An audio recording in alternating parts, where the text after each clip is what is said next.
Salam saudara-saudara,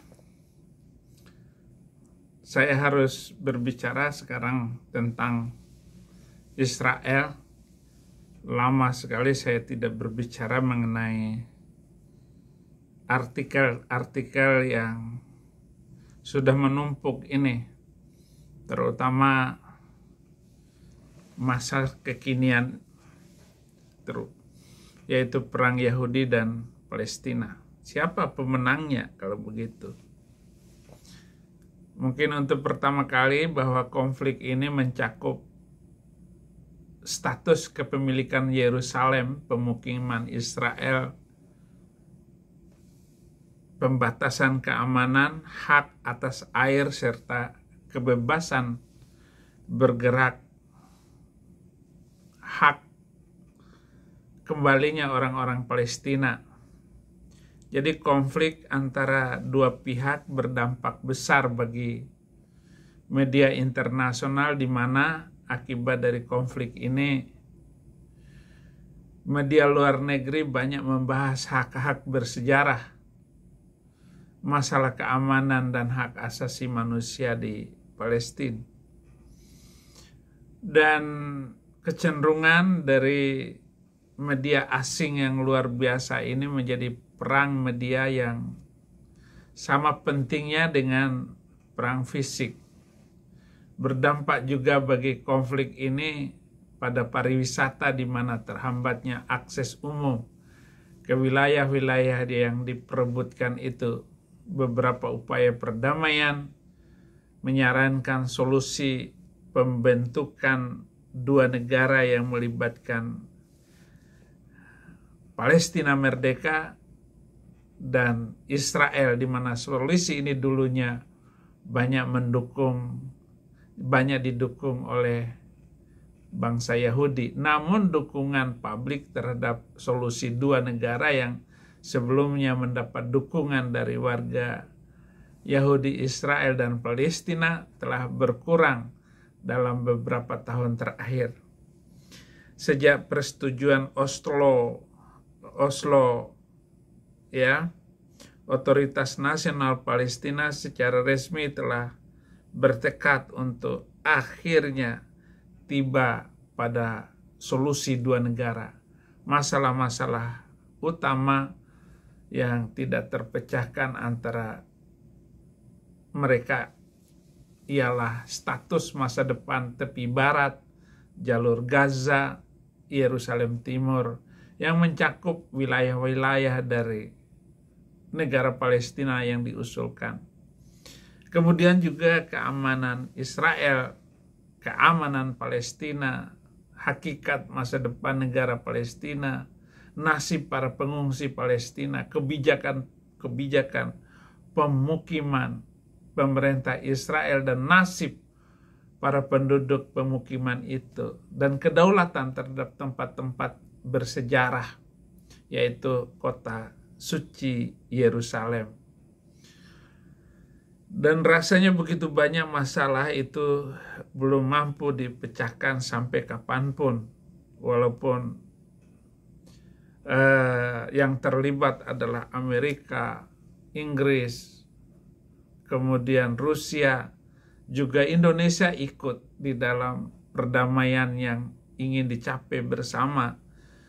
Betapa lamanya konflik ini sudah 70 tahun yang lalu, bahkan sudah 80 tahun yang lalu, sejak persiapan untuk mendirikan negara Israel.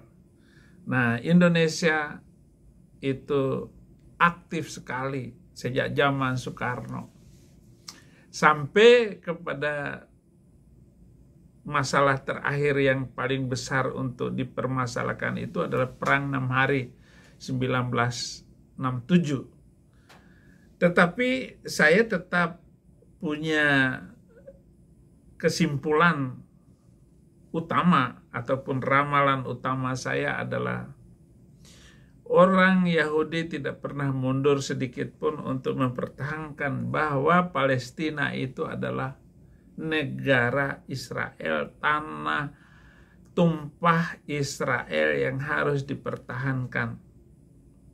Dan itu adalah berbicara tentang iman dan berbicara tentang eskatologi, yaitu sesuatu yang harus diperebutkan di masa yang akan datang.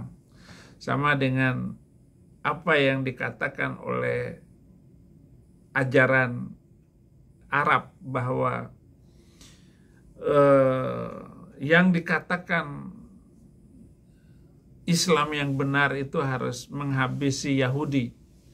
Bahkan mereka akan mengatakan tidak layak seseorang itu kalau tidak menghabisi orang Yahudi, barulah disebut orang Islam.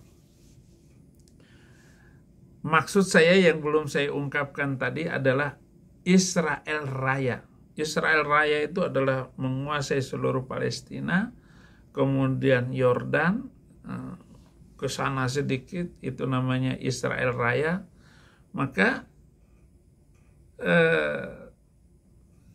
Hizbullah yang ada di Yordan, yang ada di Aman atau di mana saja, termasuk bagian dari Hizbullah itu adalah di Syria.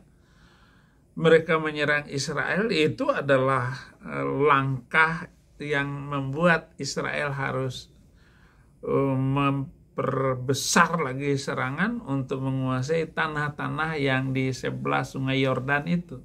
Harus dikuasai. Kenapa? Karena itu adalah batas peta Israel Raya yang harus diambil, termasuk bahkan seluruh Syria itu harus diambil. Nah baru itu, dan nggak akan habis itu orang Yahudi. Kenapa? Karena janji Alkitab itu, kamu diam saja, aku yang berperang, kata Tuhan mereka, Tuhan Yahudi, yaitu Yahweh.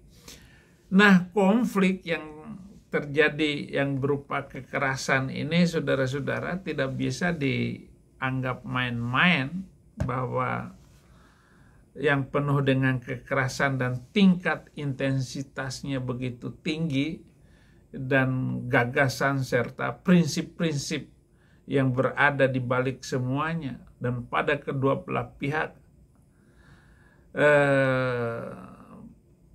agar negara-negara yang menjadi sponsor mendamaikan Israel dan Palestina, yang selama ini misalnya sudah disepakati nih, wilayah ini termasuk Yerusalem Timur, bagaimana cara pembagiannya. Nah, setelah disepakati oleh para penengah, mediator, negara-negara mediator itu, nanti pasti dari Palestina bikin ribut, terutama yang Hamas ini. Dan mereka selalu mencari alasan bahwa saya tidak setuju. Mirip dengan Habib Yaman ada di Indonesia. Pokoknya apapun alasan pemerintah untuk memperbaiki, untuk berjalan, itu selalu dilawan. Jadi itulah Hamas, saudara-saudara. Hamas itu sama dengan Rizik. Enggak beda. Pokoknya selalu salah. Enggak ada yang benar. Misalnya dengan songongnya si Bahar Smith pulang dari pulang dari NTT. Wah, dia ngomong bahwa SD di sana itu tidak berperi kemanusiaan karena gedungnya rusak. Itu cara yang dia lihat. Itu. Dan dia tidak melihat bagaimana dana minim yang dimiliki oleh pemerintah NTT dengan subsidi yang diberikan oleh pemerintah pusat itu memang selalu jomplang, tidak berpihak kepada provinsi-provinsi yang miskin, sehingga si Arab ini selalu berusaha mencari, matanya jeli melihat ini dan itu tanpa melihat kepribadian mereka yang tidak berperi kemanusiaan. Dia penuh dengan dosa, tetapi dosa orang lain yang dilihat. Kembali lagi bahwa kaum-kaum yang di dalam Palestina itu ada dua faksi yang besar, adalah faksi yang otoritas Palestina dan ada faksi yaitu Hamas ini, saudara-saudara. Mereka nggak pernah mampu untuk dipersatukan di dalam diri Palestina itu sendiri. Jangan mimpi bisa menyatukan antara kedua faksi yang saling bertentangan sejak zaman Yasser Arafat. Nah, saudara, apa yang perlu kita bicarakan sekarang ini taktik-taktik kekerasan dan anti kekerasan yang aktif dan lain-lain. Ada pula orang-orang yang bersimpati dengan tujuan-tujuan dari salah satu pihak dan simpati kepada pihak yang lain. Jadi sepertinya nggak akan berakhir. Tetapi inti dari awal kasus ini adalah bagaimana setelah zaman Kanjeng Nabi itu adalah pengakuan mereka terhadap Masjid Aqsa itu lalu didirikan oleh pemerintah Umar bin Khattab, yaitu pemerintah 5-6 tahun kemudian setelah meninggalnya Kanjeng itu. Nah, bagaimana Masjidil Aqsa yang dulu hanya cerita terbangnya beliau menaiki kuda putih itu harus dibuktikan di dalam sejarah yang benar bahwa masjid itu ada, padahal masjid ketika itu belum ada. Nah, inilah yang harus diwujudkan awal mulanya. Lalu bagaimana sekarang permasalahan intinya adalah tanah Palestina sertifikat double. Sertifikat pertama Alkitab mengatakan Palestina itu milik Israel. Sertifikat yang kedua yaitu Quran mengatakan Palestina adalah milik Arab. Inilah yang menjadi sumber konflik utama berabad-abad sampai sekarang ini. Dan gak ada hakim yang benar, hakim yang adil untuk mendudukan perkara ini. Tetapi saya selalu berpendapat bahwa orang yang bukan ahli hukum saja pasti berkata bahwa sertifikat pertama yang benar, yaitu Alkitablah yang benar. Quran ini adalah datang belakangan, yaitu 600 tahun kemudian baru muncul sertifikat kedua itu, dengan mengatakan sertifikat pertama adalah palsu. Ini sebenarnya sumber konflik itu. Kalau kita mau sadar, ya harus kembali kepada sertifikat pertama. Atau seperti yang ditulis di dalam surat Al-Maidah ayat 21 bahwa tanah Palestina itu adalah tanah Israel.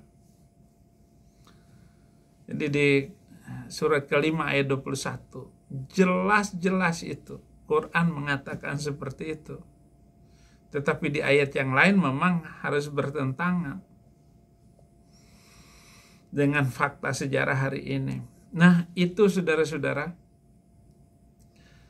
penjelasan saya tidak memberikan solusi jalan keluar, hanya memberikan rambu-rambu bagaimana agar kedua bangsa ini bisa bersatu sampai waktu yang kita inginkan untuk hidup bersama-sama.